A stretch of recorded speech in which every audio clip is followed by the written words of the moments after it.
Right then folks, Greeno here. Where am I today? Well, I am in Southampton, and this is the latest little episode in my series looking at the worst Google review places around the country. These are the places that when you type in restaurants in that town, it's the worst rated one that comes up. Now I'm in Southampton, and I'm outside the Leonardo Royal Hotel, which looks like it used to be called the Grand Harbour Hotel. Now, before we start, this one has got me confused. It really has. The worst rated restaurant I can find in Southampton is in this hotel, and it's the Marco Pierre White Steakhouse Bar and Grill. Now surely a Marco Pierre White Steakhouse can't be the worst restaurant in Southampton, can it? According to the people of Southampton it is. I'm confused by it, but we're going to get in and see what it's all about. Now, people here are moaning about the quality of the food, the quality of the steaks in particular, service being patchy at best. So we're going to get in and judge all those things. But like I say, I'm going to be very surprised if this turns out to be as bad as the Google reviews suggest. It's a Marco Pierre White place. The guy's a legend, isn't he? Anyway, let's get inside and find out what's going on, shall we? See if the reviews are justified. Come on.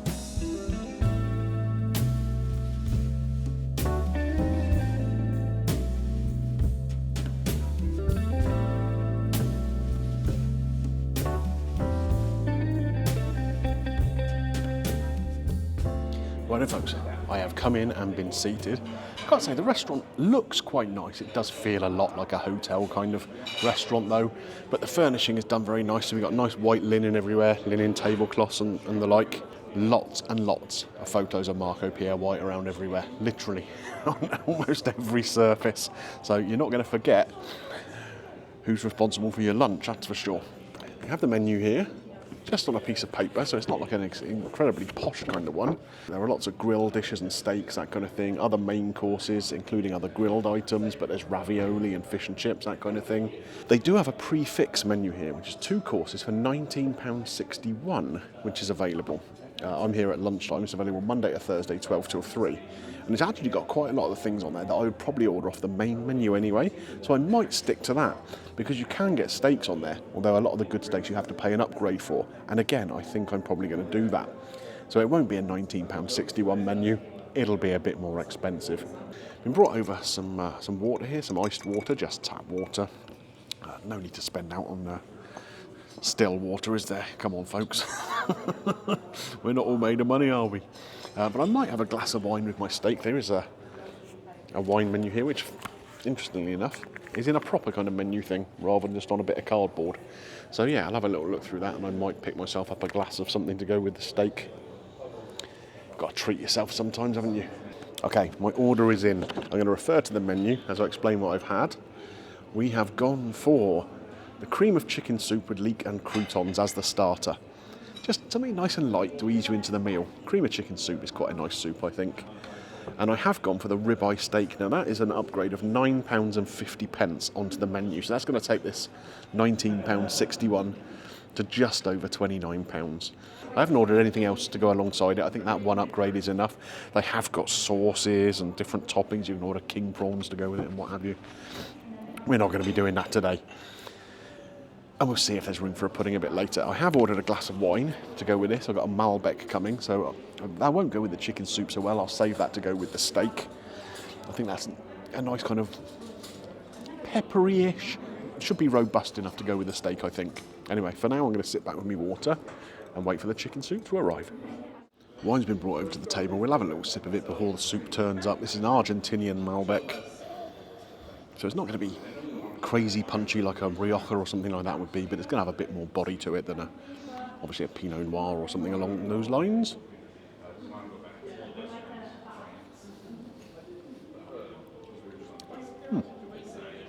Very nice. Argentinian Malbec. Argentina is famous for its Malbec after all. Yeah, very pleasant, but we're not going to leave that alone now until the steak turns up. We'll stick to the water for now. Oh, lovely. Thank you very much.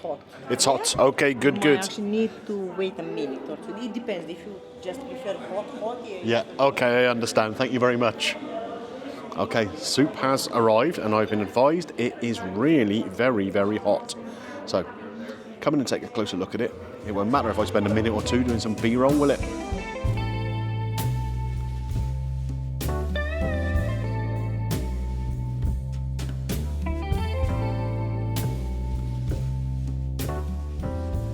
Okay, folks, she wasn't mucking about when she said it was really hot. This bowl is scorchingly hot. One thing I will note before I tuck into this, the restaurant isn't very busy now. I'm here filming this on a Thursday lunchtime. It's just after 1 p.m. There's one other party in the restaurant. It's a party of about 10 people having an afternoon tea. I think they're probably here on some kind of event or something rather than a social kind of thing. And me in the restaurant. So perhaps the Google reviews are putting people off. So this soup, we've got lots of croutons on the top of it. There are some like little microgreens scattered over the top you'll have seen. And it is a sort of proper chicken and leek soup. There's a lot of leek in there. I don't really think I can bring it in closer to the camera. Maybe I'll bring the camera back in again in a second so you can have a little look. But it does look a really nice kind of thick, hearty, warming soup. So we're gonna chance it. We're gonna go for it as it is without any extra seasoning first, and hope it's not so hot it takes the roof of our mouth off.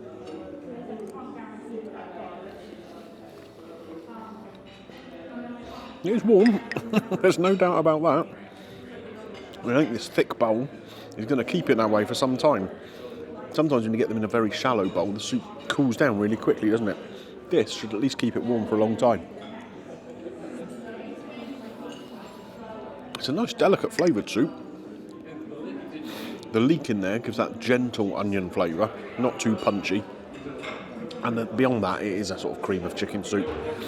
Not incredibly chickeny, if you know what I mean. Just quite a delicate flavour, and obviously the cream tones everything down a touch.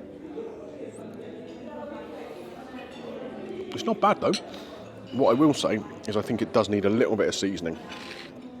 Just a crack of salt there, not too much, but a fairly good whack of black pepper will definitely help bring this to life. So there we are. Let's mix that seasoning through and give it another try now.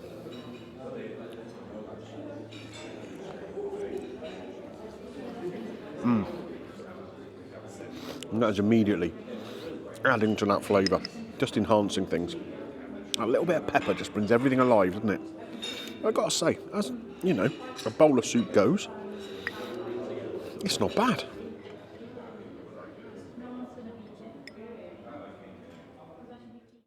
Right then, folks, the main course has arrived. I've made a bit of a boo-boo. Come and take a look at what I've got and see if you can work out what the mistake I've made is.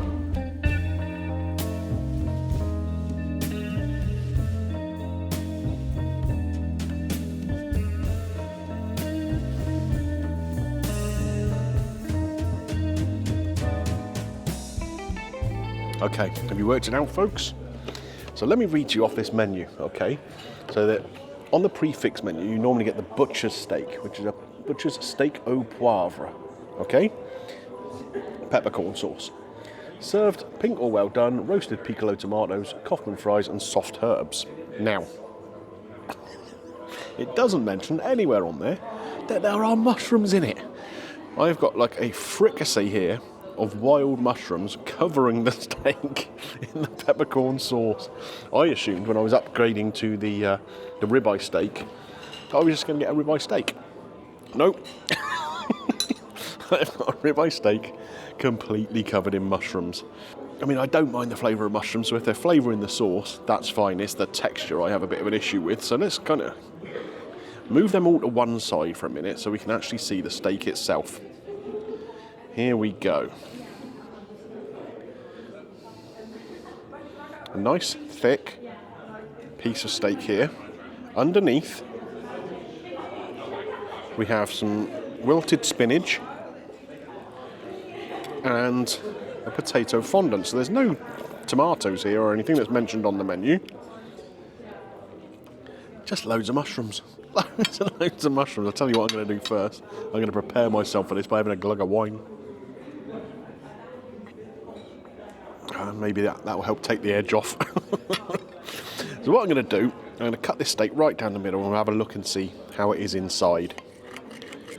Now, one of the criticisms that people have made is that the steaks aren't particularly great. And I've got to say, you need a little bit of elbow grease to get through this. There we go. Now, let's have a little look at this steak, shall we? I'll bring you in for a closer look. So here we go. So here's that fricassee of mushrooms to one side here. I will try it. We have the spinach, we have the little fondant potato, and here's the steak. Now, what do you think about the cookery on this? I think that's pretty close to medium, isn't it? It's still pink in the middle, but not bloody, and that should be just about right. Let's start with this steak, and we'll cut at this, and this is the sort of pinker end of it up here. I'll cut the piece off. Like I say, it does feel a little tough to cut. It's nice and juicy, and in fact, eating it is no problem. I did think it might be a little bit chewy with the way it is to cut, but it's not. There we go. That looks a nicely cooked piece of steak, doesn't it? The peppercorn sauce is nice. It's not crazy hot with peppercorns. It's got a nice little underlying, not an undertone of pepper. It's a bit more pronounced than that, but it's not smacking you in the face with pepper. Quite a delicate peppercorn sauce. Spinach. Now, I really like wilted spinach. Hopefully this will be nice and buttery. It is. Could possibly do with a little seasoning. A bit of black pepper in there itself. Maybe that's just because I've had the peppercorn sauce with the steak though. The potato here, I'm not quite sure why we got the potato on here if we've got chips over here. I think they just made the dish wrong possibly. But it's nice and soft. Especially like a slice of jacket spud. The skin has a little bit of crisp to it. Now, am I going to be a brave boy and head into some of these woodland mushrooms? Now, there are some here which are, they kind of look like, what are they called? Enoki mushrooms, I think? That sort of thing. And I think I've had them before, and they weren't quite as, like, mushy and unpleasant to eat as regular mushrooms, so let's give them a try. I mean, they're still a little bit texturally weird to me, but they're okay. The flavour is actually quite nice. Now let's try some of these other ones. Like I say, the peppercorn sauce is actually helping a touch. I mean, I'm not going to be won over with mushrooms, I can tell you that much. But as mushrooms go, they're kind of okay. Maybe if I actually have them with a little bit of the steak, so that'll hide some of that texture. That is actually better. It's a lunch of surprises. I'm surprised there's no tomatoes on it. I'm surprised there's mushrooms on it. I'm surprised there's spinach on it. There's none of those things I mentioned on the menu to me.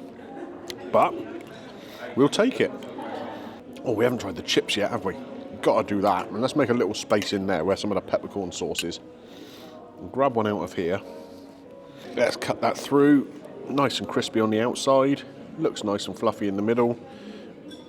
Bit of the peppercorn sauce on there. It's a decent steakhouse chip, you know. No problem with that. And I gotta say, so far, I'm not seeing an awful lot that's suggesting to me why this might be considered the worst restaurant by Google reviewers in all of Southampton. The soup was really flavourful. This steak lunch is very, very nice. The service has been very, very pleasant too. All seems alright to me. Dessert menu time, folks. There are some real traditional desserts on here, or puddings, as they're described here. We've got a traditional apple, blackberry and almond crumble. There's a rice pudding. That's not something you see on a menu often these days, is it? Sticky toffee pudding. That is something you see often on a menu these days. There's a cheesecake. There's a burnt cream. Why don't they just call that a creme brulee, for goodness sake? But I'm going to go for something that's going to match with the rest of this wine I've got left, I think. warm chocolate brownie, chocolate ice cream, and a warm chocolate sauce. It's a lot of chocolate there, but you've also got that thing that I really like, the warm and cold contrast that kind of plays tricks in your mouth.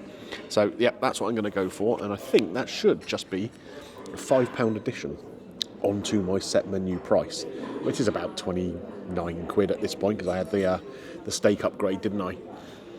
And of course we'll be adding on the wine as well.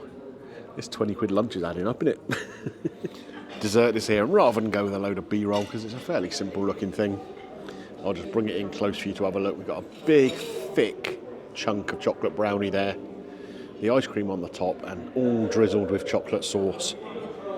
Yes, yes. Now, I'm not normally the biggest lover of chocolate desserts, but something about this, particularly like I say, because I've got some of this wine left, just sings out to me. So we'll have a little taste of that, and then we'll get into this brownie. Oh, it's quite a dense one, is that the right word? It's not light and fluffy, let's put it that way.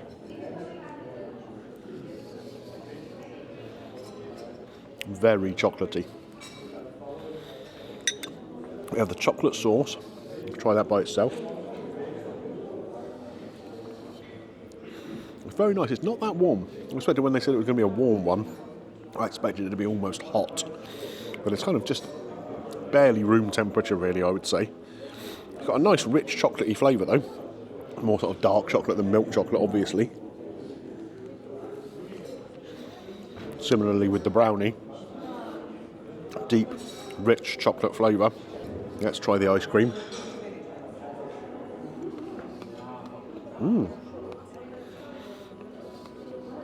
That is a milk chocolatey one, but it actually has chunks of chocolate inside too. So you've got a textural element there, a little crunch, with little frozen chocolate nuggets hiding away within there. So let's get a bit of everything now. We've got the ice cream, got the brownie. There we go. Have a little look at that. Get it in my belly.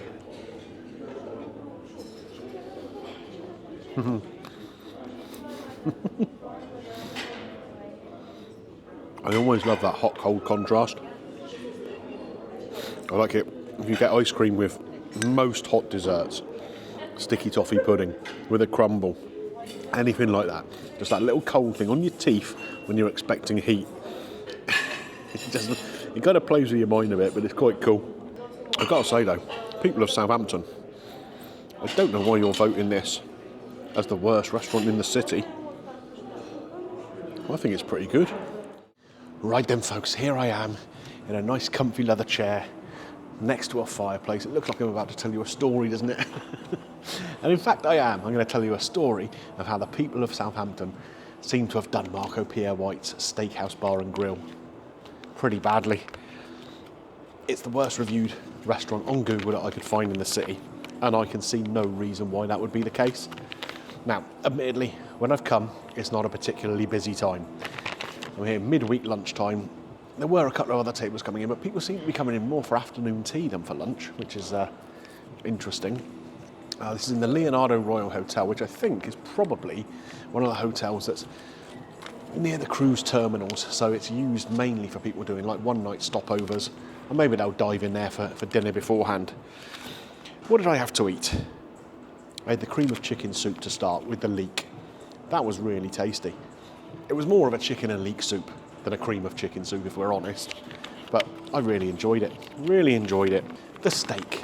Now I paid for an upgrade on the prefix menu of £9.50 to get the 10-ounce ribeye steak. It's not the best piece of steak I've ever had, but it wasn't bad. It wasn't bad. There were just a couple of gristly bits, but then you get that sometimes with ribeye, don't you? In the main, it was fine and it was cooked well. The peppercorn sauce on there was nice. Not too punchy, just kind of mellow. I don't mind that. Not quite sure what happened in the ordering process though, and how I ended up with a pile of weird mushrooms on it, and some spinach, and a little sort of potato slice. I was expecting just the chips and some little tomatoes. Didn't get the tomatoes, so I'm not quite sure what happened there. But I mean, even the mushrooms in that peppercorn sauce, once I married them up with a steak, they were kind of all right. They got me eating mushrooms. Finished off with that brownie. That just cost me £5 extra on the bill. It would be £7.50 if I ordered it on the normal a la carte menu. A really nice, fairly dense, sticky chocolate brownie. Nice chocolate ice cream on the top with little frozen chocolate pieces in there. And the sauce could have been warmer. That would have, you know, just finished the whole thing off. But we're being fairly picky about things there. So, oh, don't forget, I had a glass of wine as well. Glass of Malbec, Argentinian Malbec, just £7.50 in a place like this. I don't think that's bad. That's a 175ml. I think that's fairly reasonable. So, in total, the bill was £41.61 and no automatic service charge added on there, okay? I added a tip because I think the service was just fine. But again, in a place like this, you expect to see that on the bill, don't you? Optional 12.5% service charge or whatever. Not on this bill. I don't think that is bad for that 3-course lunch that I had, plus a glass of wine. Bearing in mind I had the upgrade on the steak, so I had a 10-ounce ribeye in that meal. I think it's fine. The room itself, well, I mean, yeah, it's a hotel restaurant. It does feel a little bit impersonal, but it's nicely set out, quite nicely decorated. If you like pictures of Marco Pierre White, it's fine. It's fine for what it is. Now, do I think this is the worst restaurant in Southampton? Absolutely not. It's a ridiculous score. I honestly don't know what's happened on Google with that one. Where would I score it? I mean, it's not perfect. Like I said, a few little things. The steak, not the best quality, but pretty good quality. The slight mix up with the mushrooms or whatever, I don't know if that's my fault or if it's something to do with the menu or whatever. But I certainly didn't get the tomatoes that were promised on the menu. But everything else, fine. And the price, I think, is decent for what I got. What would I score it? Well, it's a good 4 out of 5. Maybe 4.1, 4.2, 4.1. We'll just nudge it up a tiny bit from 4 out of 5. I think it's pretty good. Would I eat here again? Absolutely. Absolutely. No problem with that at all. I think the people of Southampton have done this place dirty. Right then, folks, if you've enjoyed this video, which proves that sometimes Google review scores can be very misleading. And I tell you what, I think they're keeping people out of this place. So get yourself down here and try it. Anyway, by the by, if you've enjoyed this video, don't forget, click a thumbs up on there for me. It does help with the channel.